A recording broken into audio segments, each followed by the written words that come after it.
Assalamualaikum warahmatullahi wabarakatuh. Selamat pagi teman-teman sekalian. Pertama-tama, marilah kita panjatkan puji dan rasa syukur kehadirat Allah Subhanahu wa taala. Karena berkat karunia-Nya, kita dapat diberikan kesehatan untuk berkumpul di sini dalam keadaan yang sehat walafiat.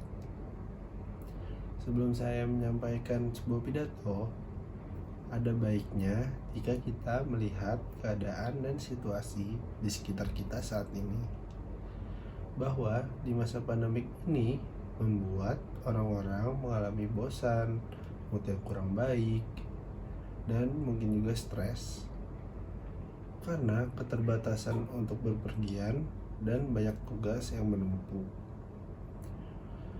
Mempunyai hewan peliharaan dapat sangat membantu untuk menghilangkan bosan dan stres.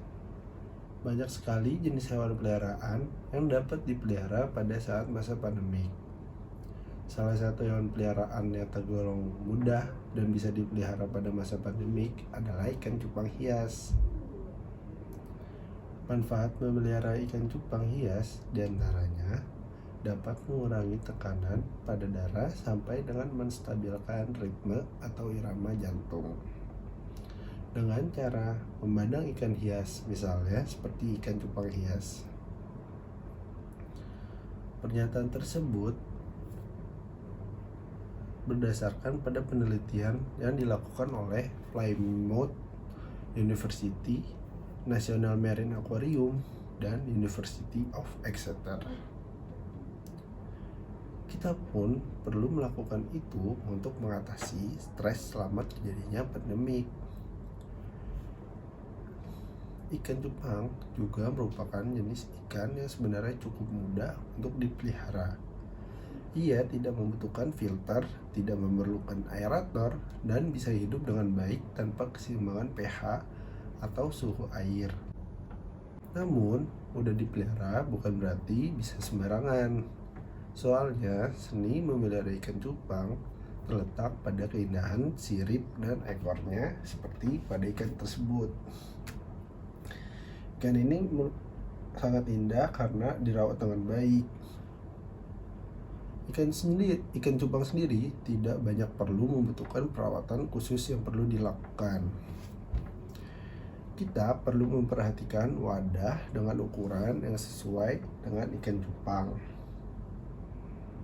memperhatikan jenis air yang tepat untuk ikan cupang, menjaga kebersihan wadah cupang, dan memberikan makanan yang bergizi untuk cupang. Ada 5 fakta menarik tentang ikan cupang yang harus diketahui oleh penggemar ikan cupang.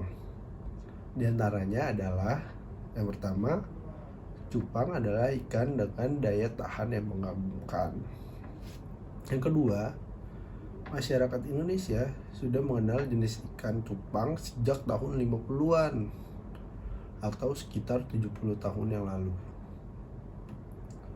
Yang ketiga, penggemar cupang Indonesia mulai bereksperimen dengan ikan cupang di tahun 90-an, yaitu dengan cara mengawin silangkan jenis ikan cupang lilin dengan cupang lainnya.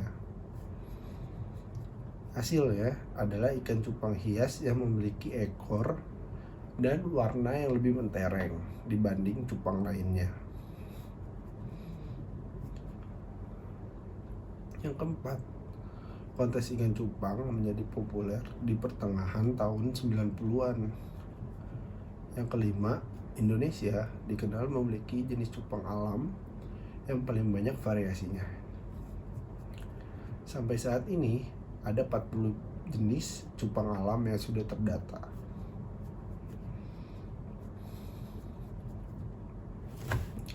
Cara merawat ikan cupang yang paling dasar dimulai dari penggunaan wadah yang digunakan untuk merawat ikan cupang tersebut. Sebenarnya bisa menggunakan akuarium yang besar, akan tetapi disarankan untuk menggunakan akuarium kecil saja, karena akuarium yang berukuran kecil lebih mudah dibersihkan secara rutin. Tetapi pastikan akuarium yang kalian gunakan tidak terlalu kecil, sebab akan menyebabkan ikan cupang menjadi sulit bergerak, bahkan membuat sirip dan ekor ikan cupang menjadi rusak. Ekor ikan cupang itu cantik, penuh corak dan warna.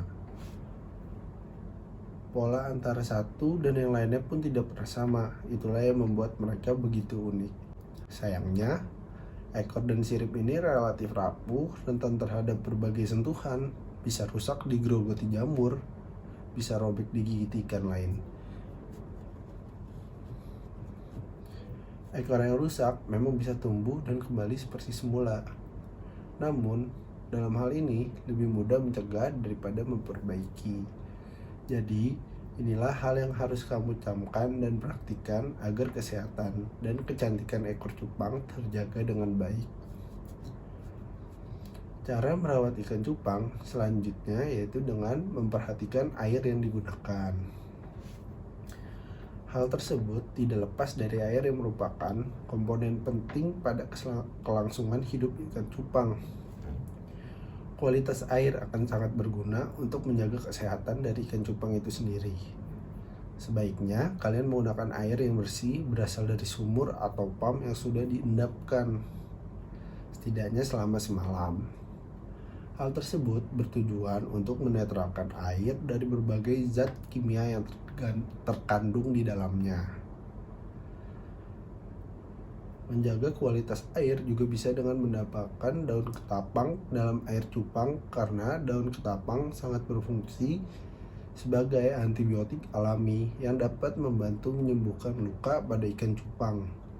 Seperti pada gambar ini itu menggunakan daun ketapang. Ya, agak jadi kekuningan airnya, cuman bikin ikan cupang itu nyaman.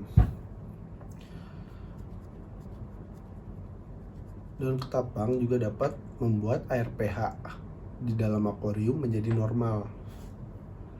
Akuarium yang kecil akan memudahkan Anda dalam melakukan proses pergantian air dengan cepat, sehingga dapat menjaga kebersihan wadah cupang. Air yang digunakan dalam akuarium ikan cupang haruslah air yang selalu terjaga kebersihannya. Bayangkan saja jika menggunakan akuarium yang terlalu besar, tentu akan menguras tenaga dan waktu, karena air yang digunakan untuk merawat ikan cupang setidaknya itu perlu diganti 2-3 hari. Tapi jangan lupa, ketika akan mengganti atau menguras air akuarium,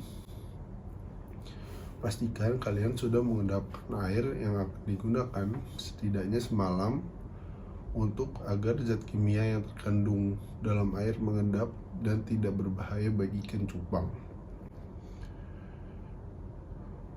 Nah, cara merawat ikan cupang yang terakhir adalah dengan memberikan makanan yang bergizi. Hal ini dilakukan sebab akan sangat baik untuk merangsang pertumbuhan ikan cupang. Makanan yang bergizi akan berdampak pada pertumbuhan ekor ikan cupang yang memanjang dengan sangat cepat. Ada beberapa jenis makanan cupang yang bergizi, seperti jentik nyamuk, kutu air, dan yang lainnya. Untuk memberi makan, cukup taburkan ke dalam akuarium.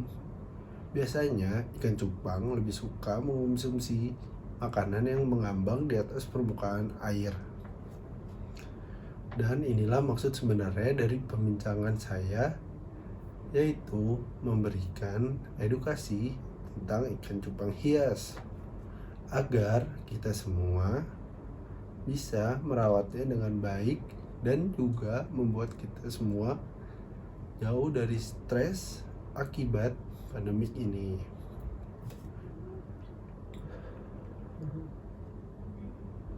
Semoga kita semua dapat mengambil inti dari pembicaraan saya kali ini. Mohon maaf jika ada kekurangan dan kesalahan pada saat penyampaian. Terima kasih atas perhatian teman-teman sekalian. Ini ada juga cupang-cupang yang indah. Sekian dari saya. Wassalamualaikum warahmatullahi wabarakatuh.